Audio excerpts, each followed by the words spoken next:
Everyone, एक बार फिर से स्वागत है आप सभी का मेरे यूट्यूब चैनल में। आज हम पढ़ने वाले हैं महान कवयित्री महादेवी वर्मा का जीवन परिचय।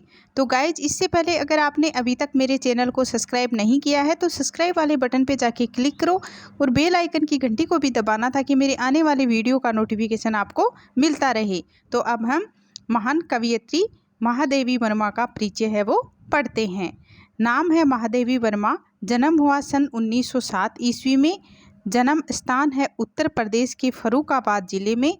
मृत्यु हुई 11 सितंबर सन 1987 ईस्वी में। और माताजी का नाम है श्रीमती हेमरानी देवी। पिताजी का नाम है श्री गोविंद साहब वर्मा। आरंभिक शिक्षा है मध्य प्रदेश राज्य के इंदौर जिले में। उच्च शिक्षा प्राप्त की थी प्रयाग में। उपलब्धियां हैं महादेवी जी वर्मा की महिला विद्यापीठ की प्राचार्य, पद्म भूषण पुरस्कार, शेक्सपियर तथा मंगला प्रसाद पुरस्कार, भारत भारती पुरस्कार तथा भारतीय ज्ञानपीठ पुरस्कार आदि। यानी ये महादेवी वर्मा जी की उपलब्धियां हैं। फिर है रचनाएं। निहार, रश्मि, नीरजा, सांध्य गीत, दीप शिखा। और भाषा है महादेवी वर्मा जी की खड़ी बोली। साहित्य में योगदान है विधान छायावादी कवयित्री के रूप में गीतात्मक भावपरक शैली का प्रयोग महादेवी जी की देन है। पति का नाम है डॉक्टर स्वरूप नारायण जी। महादेवी वर्मा ने निम्नलिखित कविता संग्रह लिखे जो इस प्रकार हैं। पहली है निहार, जिसको लिखा 1930 में। फिर है रश्मि 1931 में। नीरजा है, इसको लिखा 1934। और 4 नंबर की है सांदे गीत, इसको लिखा 1936। फिर है दीप शिखा, इसको लिखा 1942। सप्तपर्णा, इसको लिखा अनुदित 1959। फिर है प्रथम आयाम 1976। फिर है अग्नि रेखा, इसको लिखा 1990 में। गद्य साहित्य। गद्य साहित्य में महादेवी वर्मा द्वारा रचित कृतियाँ हैं वो इस प्रकार से हैं। रेखा चित्र, अतीत के चलचित्र 1941 तथा स्मृति की रेखाएं 1943 में लिखी गई। अब हम महादेवी जी वर्मा का जो जीवन परिचय है वो विस्तार से पढ़ते हैं।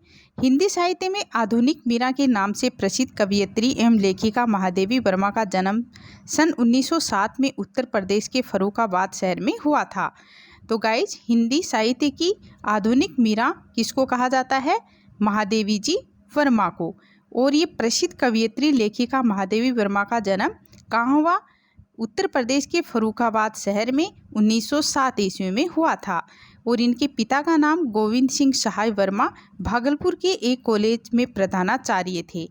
और माता हेमरानी साधारण कवयित्री थी एवं श्री कृष्ण में अटूट श्रद्धा रखती थी। यानी जो महादेवी वर्मा जी हैं, इनकी माता है वह एक साधारण कवयित्री थी और श्री कृष्ण में अटूट श्रद्धा है वो रखती थी। इनके नाना जी को भी ब्रज भाषा में कविता करने की रुचि थी। नाना तथा माता के गुणों का महादेवी पर गहरा प्रभाव पड़ा। उनकी प्रारंभिक शिक्षा इंदौर में तथा उच्च शिक्षा है वो प्रयाग में हुई। यानी कवयित्री महादेवी जी वर्मा की प्रारंभिक शिक्षा है वह हुई इंदौर में और उच्च शिक्षा है वह हुई प्रयाग में।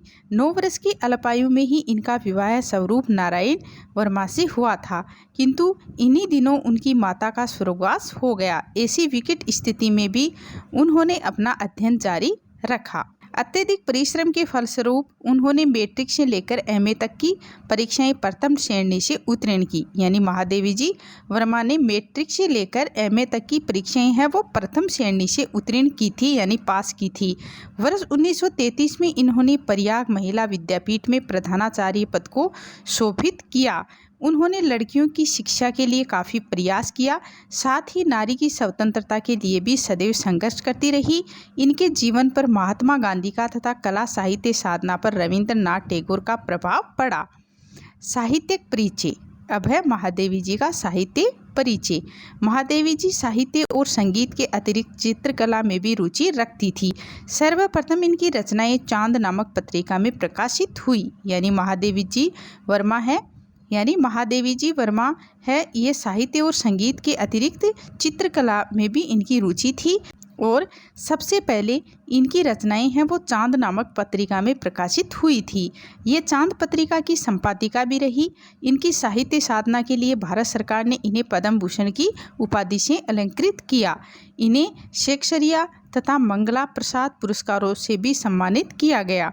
वर्ष 1983 में उत्तर प्रदेश की हिंदी संस्था द्वारा इन्हें 1 लाख रुपए का भारत भारती पुरस्कार है वो दिया गया तथा इसी वर्ष काव्य तथा यामा पर इन्हें भारतीय ज्ञानपीठ पुरस्कार है वो प्राप्त हुआ।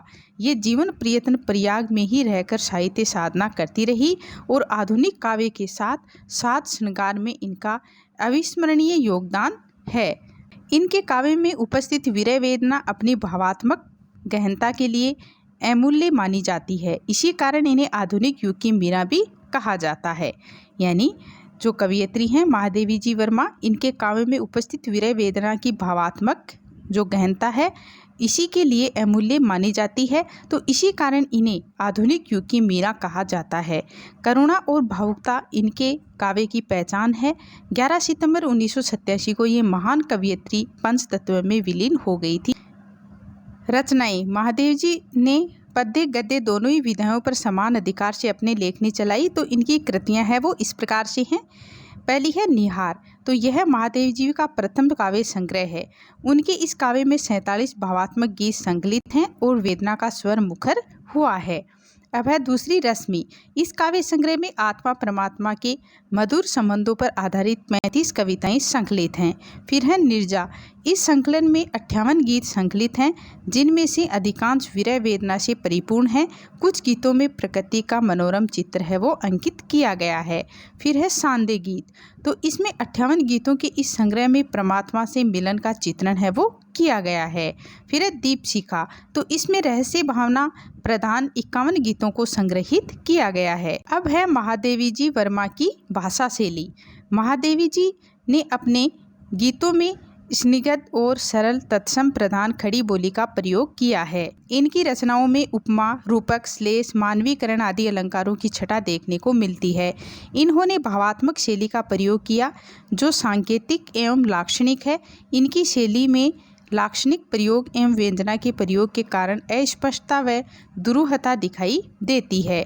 फिर है हिंदी साहित्य में महादेवी जी वर्मा का स्थान। तो महादेवी जी की कविताओं में नारी हृदय की कोमलता और सरलता का बड़ा ही मार्मिक चित्रण हुआ है। इनकी कविताएं संगीत की मधुरता से परिपूर्ण हैं। इनकी कविताओं में एकाकीपन की भी झलक है वो देखने को मिलती है। हिंदी साहित्य में गद्य लेखन के साथ साथ अपने गद्य लेखन के द्वारा हिंदी भाषा को सजाने संवारने का अर्थ गांभीर्य प्रदान करने का जो प्रयत्न इन्होंने किया है महादेवी जी वर्मा ने, वह प्रशंसा के योग्य है। हिंदी के रहस्यवादी कवियों में इनका स्थान है वो सर्वोपरि है, यानी सर्वश्रेष्ठ है। अब है शिक्षा। 6ठी कक्षा तक शिक्षा प्राप्त करने के उपरांत ही 9 वर्ष बाल्यावस्था में ही महादेवी वर्मा का विवाह डॉक्टर स्वरूप नारायण वर्मा के साथ कर दिया गया। तो इससे उनकी शिक्षा का क्रम वो टूट गया, क्योंकि महादेवी के ससुर लड़कियों से शिक्षा प्राप्त करने के पक्ष में नहीं थे। लेकिन जब महादेवी के ससुर का स्वर्गवास हो गया तो महादेवी जी ने पुनः शिक्षा प्राप्त करना शुरू किया। वर्ष 1920 में महादेवी जी ने प्रयाग से प्रथम श्रेणी में मिडिल पास किया। वर्तमान उत्तर प्रदेश का हिस्सा प्रयागराज संयुक्त प्रांत के विद्यार्थियों में उनका स्थान सर्वप्रथम रहा। इनके फलस्वरूप उन्होंने छात्रवृत्ति मिली। 1924 में महादेवी जी ने हाई स्कूल की परीक्षा प्रथम श्रेणी से उत्तीर्ण की और पुनः प्रांत बार में प्रथम स्थान प्राप्त किया। इस बार भी उन्होंने छात्रवृत्ति मिली।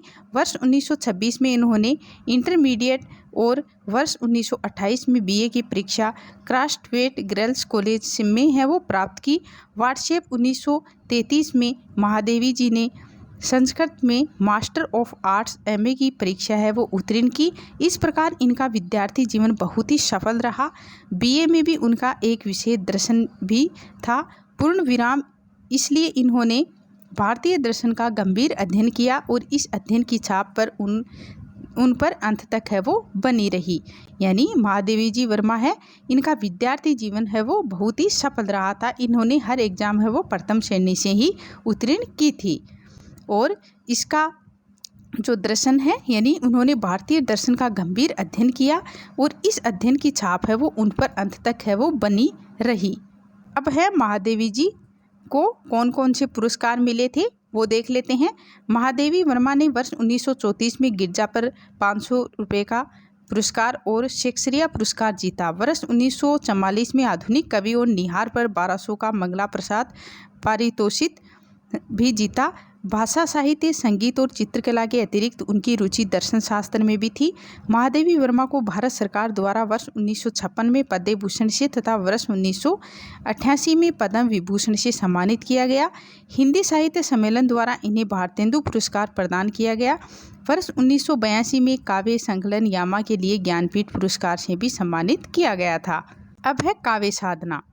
महादेवी वर्मा छायावादी युग की प्रसिद्ध कवयित्री है। छायावाद आधुनिक काल की एक शैली होती है जिसके अंतर्गत विविध सौंदर्यपूर्ण अंगों पर चेतन सतह का आरोप कर उनका मानवीयकरण किया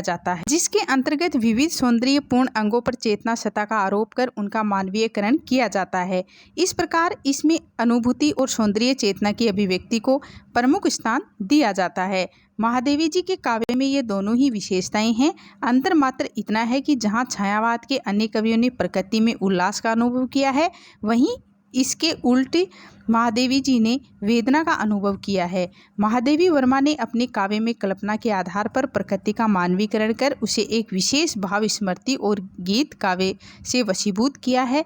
इसलिए महादेवी जी की रचनाओं में छायावाद की विभिन्न भागवत और कलाकार विशेषताएं हैं वो मिलती हैं। अब है काव्य भाव। महादेवी जी के काव्य की मूल भावना वेदना भाव, लेकिन जीवन में वेदना भाव की उपज दो कारणों से होती है। जीवन में किसी अभाव के कारण, दूसरों के कष्टों से प्रभावित होने के कारण। संस्मरण पंथ के साथी 1956 में और मेरा परिवार 1972 और स्मरण 1983 में लिखा। चुने हुए भाषणों का संकलन संभाषण 1976, निबंध है श्रृंखला की कड़ियाँ 1942, विवेचनात्मक गद्य 1942, साहित्यकार की आस्था तथा अन्य निबंध 1962, संकल्प पिता 1969, ललित निबंध है क्षणता 1956। कहानियाँ हैं गिल्लू। संस्मरण रेखाचित्र और निबंधों का संग्रह इस प्रकार से हैं। हिमालय 1963 में बाल साहित्य हैं। महादेवी वर्मा के लिखे बाल साहित्य इस प्रकार से हैं। ठाकुर जी भोले हैं, आज खरीदेंगे हम ज्वाला। इसके अतिरिक्त महादेवी वर्मा जी ने महिलाओं की विशेष पत्रिका चांद का संपादन कार्य भी संभाला था। तो इस प्रकार से गाइज हमने महादेवी वर्मा जी का जीवन परिचय है उसका अध्ययन कर लिया है। मेरा वीडियो आपको कैसा लगा ये कमेंट बॉक्स में लिखे ज़रूर बताएं और वीडियो को लाइक करें, चैनल को सब्सक्राइब करें। Thank you guys.